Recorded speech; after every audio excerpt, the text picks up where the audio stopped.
자, 이 이야기의 시작은요. 약 300여 년 전으로 거슬러 올라가야 됩니다. 당시 평안북도 철산에는요. 아주 온화하고 고든 성품으로 마을 사람들의 존경을 한 몸에 받고 있는 양반 가문의 인물이 있었습니다. 바로 배무용. 이 당시 배무용은요. 이 철산 고을을 다스리는 향청의 우두머리 좌수직에 올라 있었습니다. 그래서 마을 사람들은요. 이 배무용에게 직함을 붙여가지고 배좌수 네, 이렇게 불렀죠. 자, 그러던 어느 날 이 바른 성품에 능력까지 좋았던 청년 배무용은요. 한 여인을 만납니다. 그리고 이 배무용은요. 이 여인을 만나면서 이전과는 다른 삶을 살게 됩니다. 자, 배무용의 아내에 관한 기록이 있습니다. 보시죠. 재산이 많아 논밭이 2천여 석, 돈이 수만금, 노비가 수십 명 있사옵니다. 완전 엄청 부자네요. 무슨 내용이에요, 지금 이게? 완전 진짜 돈이 엄청 많은 뭐 집안의 여자 그런 느낌? 이 여인의 이름은 장씨. 장씨. 장씨는요.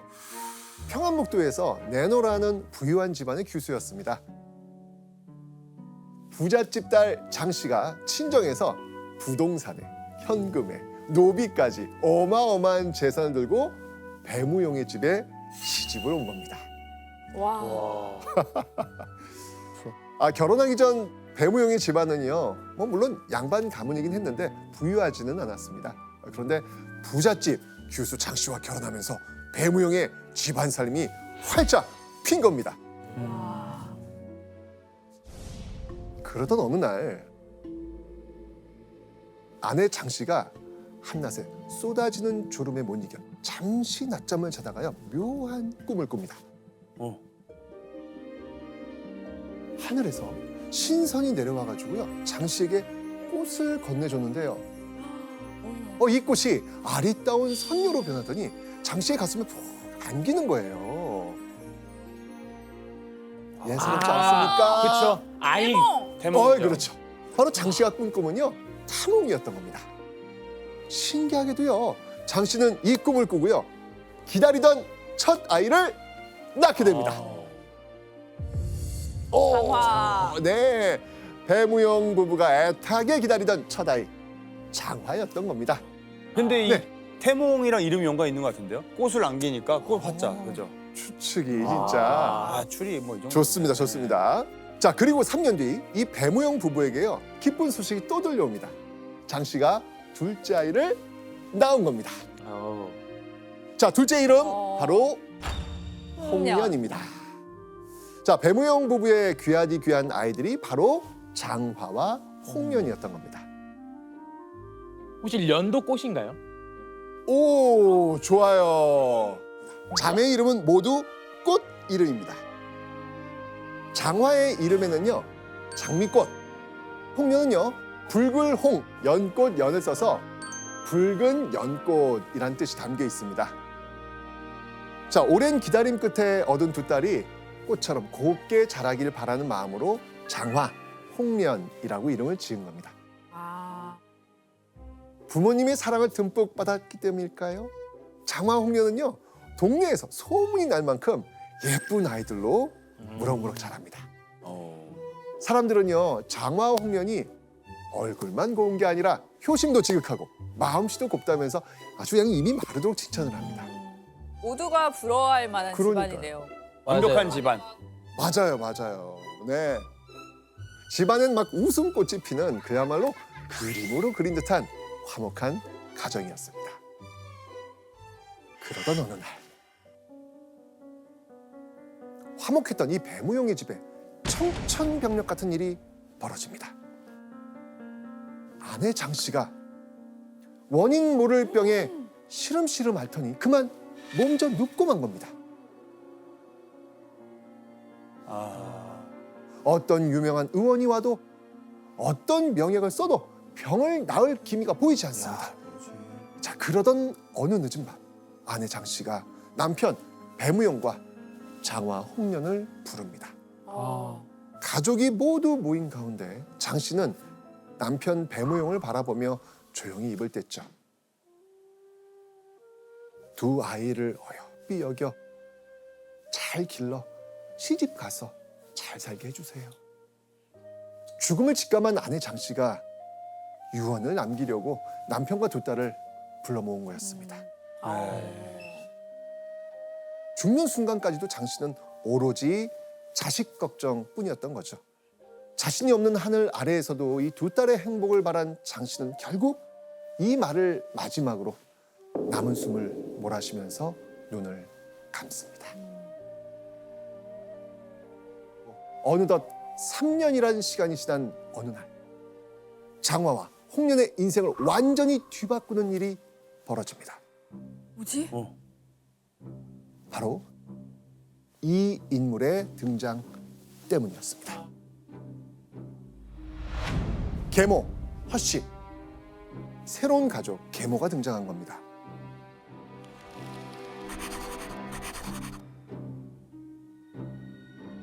조선시대 양반 가문에서는요, 이 대를 잇는 게 무엇보다 중요했습니다.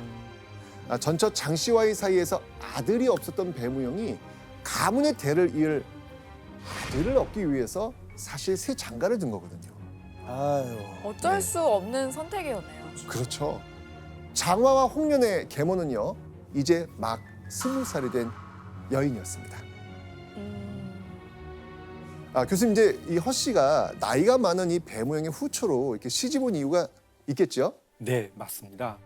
조선시대의 재혼의 그 관습을 고려를 해보면 허 씨는 몰락한 사대부 집안의 여식이었을 것입니다. 당연히 경제적으로 궁핍했겠고 좋은 혼처가 들어오지 않았을 것입니다. 나이는 차지, 혼처는 들어오지 않지, 이런 상황에서 좌수의 부유한 집안 배무용에게서 혼담이 들어오자 아마 거절하기 어려웠을 것입니다. 배무용은 허 씨와 결혼하고 과연 아들을 얻었을까요? 얻었을 것 같은데 되게 어렵게 얻었을 것 아니 같아요. 못 얻었을 것 같아요. 배무용은 아들을 얻습니다. 얻어. 배무용은요, 재혼한 지 1년도 안 돼서 첫 아들을 얻습니다. 태어난 아들의 이름은 장쇠. 이후에도요, 배무용과 허 씨 사이에서는요, 2명의 아들이 더 태어납니다. 아들 있으면 셋? 그렇죠. 와. 맞습니다. 와. 허 씨. 그리고 어느덧 시간이 흘러 장화는 20살, 홍련은 18살의 성숙한 여인으로 훌쩍 성장했습니다. 그런데 그런 장화와 홍련을 애타게 찾는 사람들이 생깁니다. 애타게 찾는 사람들?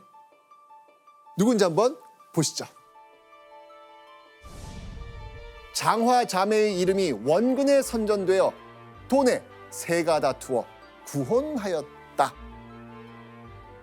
장화 홍련의 이름이 근처 동네에 쫙 퍼졌고 평안도의 명망 높은 집안에서 서로 배무용의 집안과 혼삼에 있겠다면서 혼담이 쏟아진 겁니다. 좋은 일이다. 좋은 일이다. 그리고 이 배무용도 장화와 홍련을 위해서 좋은 혼처를 골라서 시집을 보내야겠다고 생각을 했죠.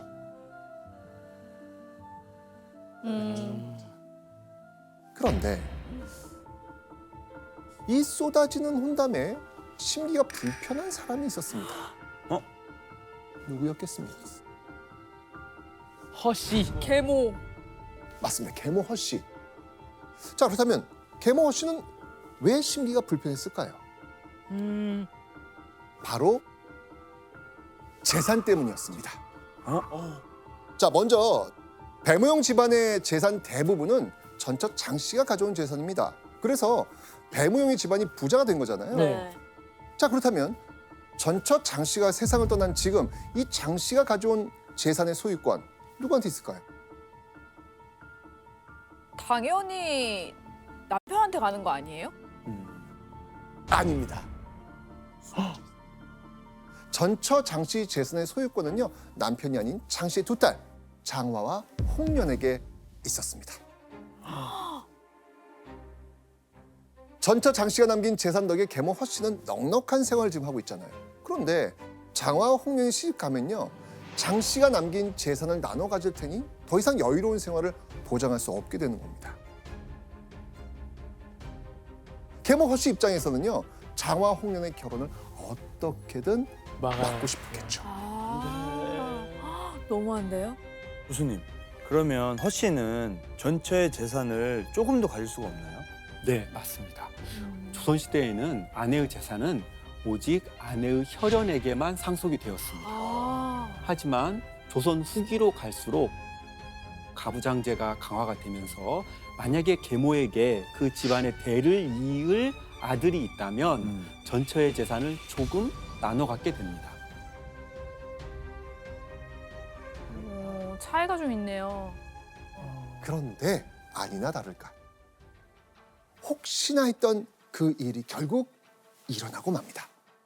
계모 허 씨가 아버지 배무영의 눈을 피해서 장화와 홍련을 괴롭히고 구박하기 시작했던 겁니다. 시작됐다.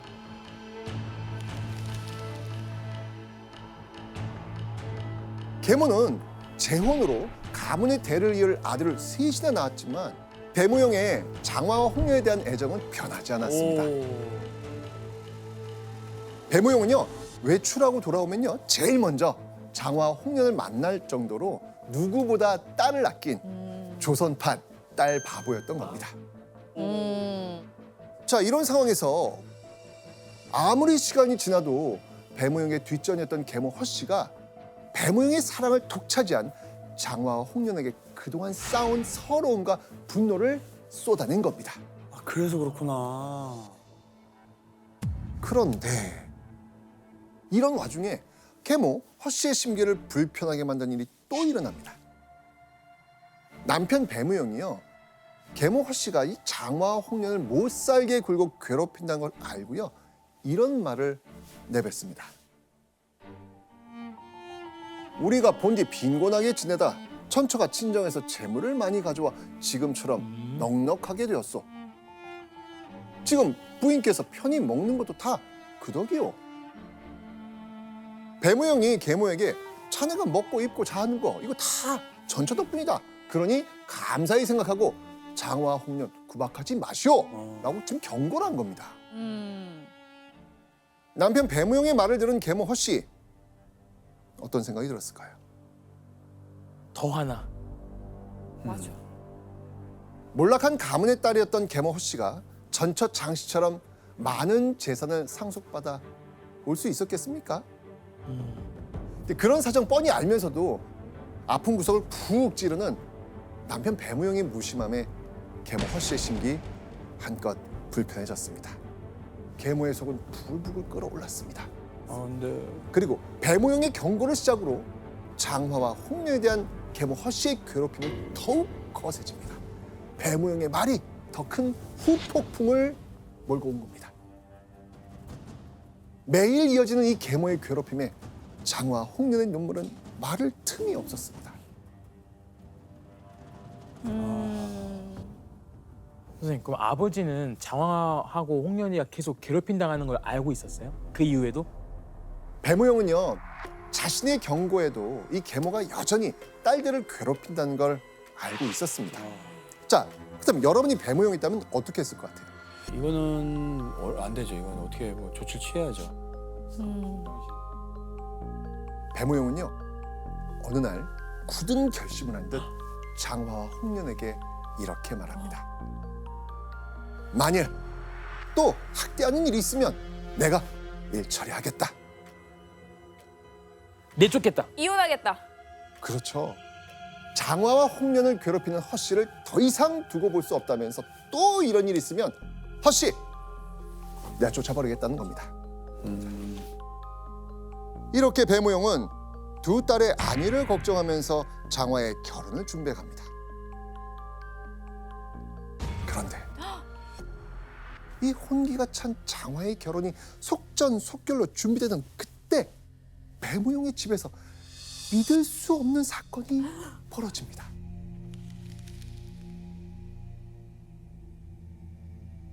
계모 허 씨가 집에 돌아온 배무영을 보더니 한숨을 푹 쉬고 혀까지 아이고. 차기 시작을 합니다. 네. 그리고 정색을 하며 이게 있을 수 있는 일이냐면서 막 호들갑을 떱니다. 왜 그런데요? 왜? 뭐. 이상하게 생각한 배모형은요, 허씨에게 그 이유를 묻습니다. 그러자 허씨는 아무 대답도 하지 않고 배모형 끌고 어딘가로 향합니다. 허씨의 발이 멈춘 곳은 바로 장화의 방문 앞이었습니다. 장화 방문 앞? 뭐지? 허씨는요, 배좌수를 세워두곤 곤히 잠든 장화의 방 안으로 살금살금 들어갑니다. 그리고 장화의 이불을 들추더니 무언가를 쑥 꺼내 보입니다. 뭐지? 배모형은 허씨가 손에 움켜쥔 것을 보고 소스라치게 놀랍니다. 여러분들, 이것의 정체는 무엇일까요?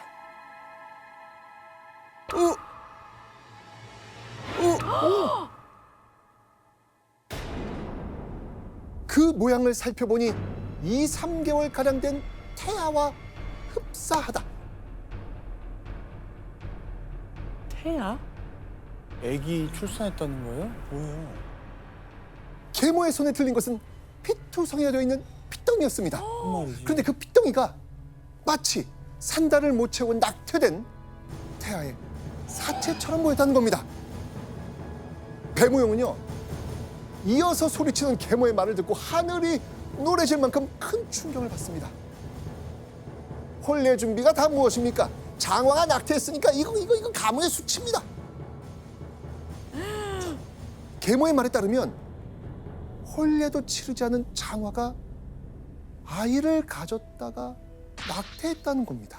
근데 계모의 모든 말을 들은 배무용은 그만 바닥에 털썩 주저앉고 맙니다. 이건 배무용은 물론이고요, 가문의 앞날을 가로막는 엄청난 사건이었거든요. 하지만 깊은 잠에 빠진 장화는 계모 아버지가 방에 온 것도 이런 충격적인 상황이 벌어진 것도 전혀 몰랐습니다. 장화. 근데 교수님, 저 진짜 궁금한 게 왜 아버지가 장화에게 이런 일이 있었던 게 진짜 사실이냐? 왜 안 얘기해요? 아버지가 딸에게 그것을 묻지 않는 까닭은 네. 그것이 진실이냐 진실이 아니냐와 상관없이 소문만 나더라도 집안의 명예는 떨어지는 것이고, 그것을 묻고 따지는 것이 오히려 소문을 나게 했기 때문입니다. 그리고 여성의 성적 자기 결정권을 존중하고 있는 오늘날에도 미혼모가 된다는 건 아주 힘든 일입니다. 그런데 여성을 남성보다 미천한 존재로 보았던 조선시대에는 더 심각한 일로 보았던 것이죠. 혼례를 앞둔 양반집 처녀가 낙태했다는 사실이 이 세간에 알려지면 둘째 홍련, 이거 앞으로 쏟아지는 혼담 뚝 끊기겠죠. 그리고 배무용의 지위와 명망도 땅에 곤두박질 칩니다. 대를 이을 아들들 또한 피해를 보게 될 겁니다. 배무용의 머릿속이 하얗게 변했던 그때 배무용에게 가문의 명예를 지킬 비장의 카드가 있다면서 입을 연 인물이 있었습니다. 바로 계모 허씨였습니다.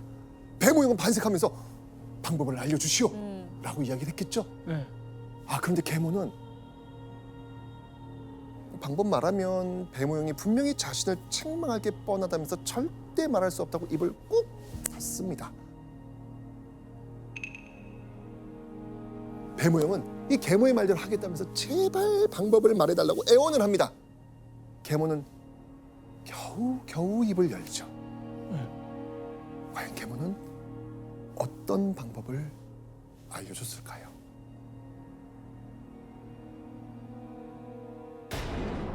장화를 죽여 자취를 없애야 합니다. 허씨는 지금 이 문제 해결을 위해서 장화를 죽여야 한다는 것이었죠. 배모형은요, 계모 허씨가 내놓은 방법을 듣고 깜짝 놀라 눈이 휘둥그레집니다. 너무 멀리 갔는데요, 허씨? 그런데요, 지금까지 이야기를 들어보면 좀 이상한 점이 있죠. 행실이 바르다고 소문난 장화가 정말 낙태를 한 걸까요?